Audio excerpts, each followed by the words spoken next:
So, Tiger and Bunny. Definitely an interesting anime.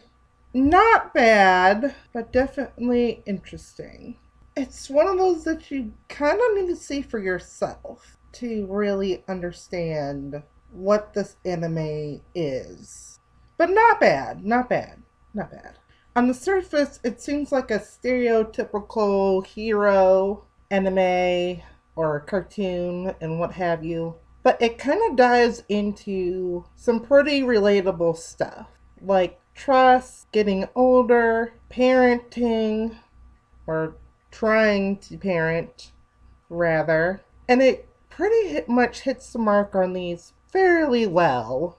Nothing nothing about this is about these aspects is too much or too little. Not really, not totally distracting from the main plot of the story. So the main plot of the story is Kotetsu, the main character, Wild Tiger, is getting older and is older out of his prime, and he's lost popularity in the fan base of the people. So he gets partnered up with the new hero named Barnaby, which is where Tiger and Bunny comes from.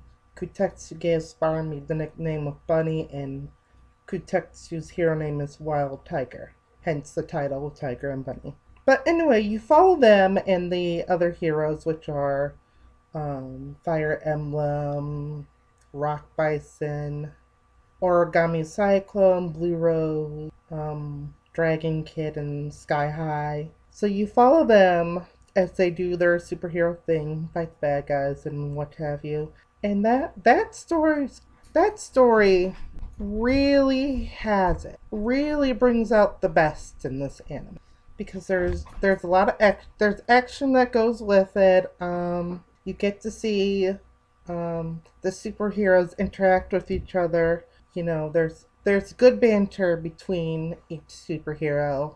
You really get a sense of their personalities and their relationships with each other. They just jive really well together in this anime, I think. Their personalities hit off each other nicely. It really works, I think. I think it really works. So, yeah. You do get some of the stereotypes, I believe, that come with anime, the stereotypical personalities. You actually have two tsunderes in this anime in Barnaby and Blue Rose. Those are your two tsunderes, guy and a girl, which I'm pretty sure you don't see a lot of that in an anime. Two tsunderes. There's Yaoi Bait. Yes, I said it, Yaoi Bait in Fire Emblem, which is epitome of stereotypical gay man in any TV show you watch. I wouldn't say any, but he is very stereotypical gay man. Rock Bison, very much I would call stereotypical Westerner. Got the cowboy hat and everything. Definitely what I would say stereotypical Westerner. Um, Wild Tiger. Lovable goofball with worry issues. Actually, worry issues. He's a very much a worrywart and gets involved in many people's lives in this anime, which is not necessarily a bad thing. That's definitely not a bad thing. It's just his character. He's really nice guy, really lovable. He can get a bit campy at times, but nothing too over the top where it's unwatchable. Or none of them get way too over the top where it is unwatchable. Definitely has some good funny moments and some good serious moments, I'd say. Um, Another goofball, which is Sky High. He is actually kind of nice in this anime. Really a breath of fresh air. Really a lot of comic relief comes from him. Even though he works very hard at being a hero. Definitely has some pretty good moments and some pretty good scenes, I think. that'll make you smile. Rock Bison, again, stereotypical Westerner, another kind of goofball character, really. He's pretty incompetent in his superhero work, which is kind of another underdog story, which goes along with Kotetsu. You really root for these two characters. They're really likable, really likable. They're just trying to do their best in the world they live in. Then you have the loner character kind of in Origami Cyclone. He's not the emotionless tsundere as Barnaby and Blue Rose, but he's more or less down on himself for reasons the anime thoroughly explains. There's an entire episode dedicated to him and him being, well, down on himself. It's a lot better than it sounds, trust me. It is much better than it sounds. But yeah, that is really fleshed out very well. Each character is really fleshed out in this anime, and they really hold this anime together. That is what I will say. These characters, the heroes, Fire Emblem, Wild Tiger, Barnaby, Blue Rose, Dragon Kid. There's also episodes dedicated to her, which she is definitely the tomboy. Rock Bison, Sky High, Origami Cyclone. They really hold this anime together. Really, yeah. You were thinking superhero anime characters aren't really fleshed out very well, but in this one, they really make this anime work. They really make it work. You get to see their connections, their at home lives, what they're doing at home, what they're doing in the superhero world, and the impact it has on their lives. I I would really say this is more of a slice of life anime with action in it. That's what I would call this anime. Slice of life with action superheroes. Yeah, slice of life with action superheroes. That's what I would say. Kind of weird saying that out loud, but that is definitely not bad. I think for this anime and the way it's constructed really works for that description. So the action's really nice in this anime.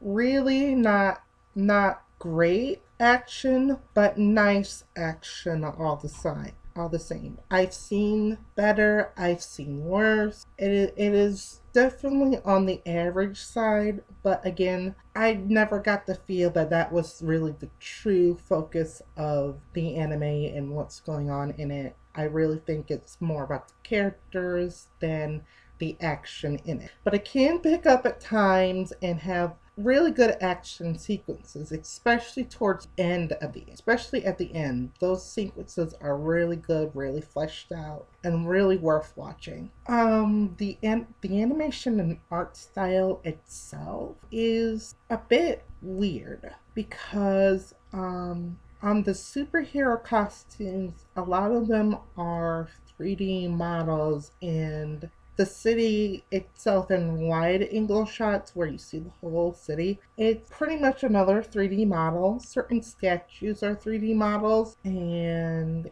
it is overlapped on 2D models also. So you have traditional animation in 3D models. Now, the 3D models are by no means bad or overly distracting. I really didn't notice them that much when it was the 3D mod, just the 3D models transposed on a 2D background. You really don't notice them that much, but you can sometimes notice it on especially you notice it on Tiger and Bunny when they have their masks up, but it's not too awkward where it becomes a constant distraction. You usually stop noticing that once they do it like the first 10, and sometimes they lift up their masks and show their faces, which is not very often, really. I think it's not very often they do that in the anime. Sure, it happens a few times every episode, but it's not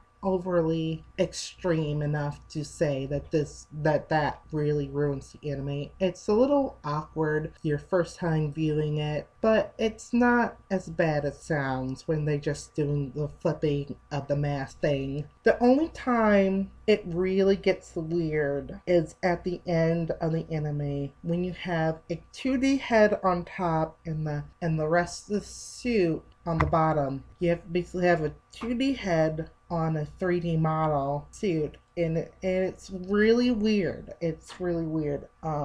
Most notable that comes on Rock Bison and Sky High at the end of the anime. You'll see it if you watch it. You'll see it. It's a weird contrast and it's really noticeable. But other than that, it's not really that big of an issue. Plus, it's only for like one episode anyway, so that is not a really big deal. Otherwise, the art style is immaculate for the world of this anime, which is the world in this anime is kind of ridiculous. It's really weird. It is not an easy world to describe. Everything is kind of over the top, futuristic, mix and throw in some sugar and fantasy in there, and that's pretty much your world. Kind of over the top, dazzled with sugar, fantasy elements, sci-fi elements. It is really all kind of mixed in there, and it kind of works. It really works in a strange way, that in the way that this anime is built, it worked. It's really weird, but it worked. Trust me, you'll get what I'm saying if you watch the anime. You'll understand what I am telling you, what I am saying if you see it. But yeah, I would say that this particular art form really works for this anime. That's pretty much what I have to say on Tiger and Bunny. So yeah, it is definitely worth a viewing at least once worth viewing. And like, subscribe, comment, and the next one I think I will do will be Blood Blockade Battlefront. Will be a new anime for 2017. So yeah, we'll see about that one. All right, see you guys later.